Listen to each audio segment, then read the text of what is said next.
अस्सलामुअलैकुम दोस्तों, ये खानोज़ी कारेज़ात का सबसे ऊंचा बड़ा पहाड़ जिसको हम गुजा बोलते हैं, यानी इस पहाड़ का नाम गुजा है। ये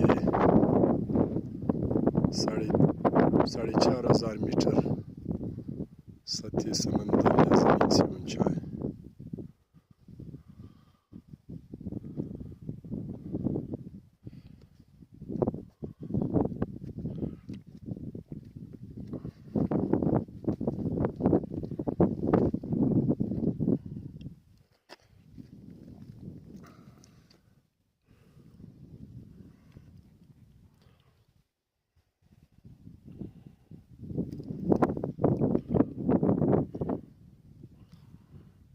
ये आपको सामने खानोज़ी सिटी।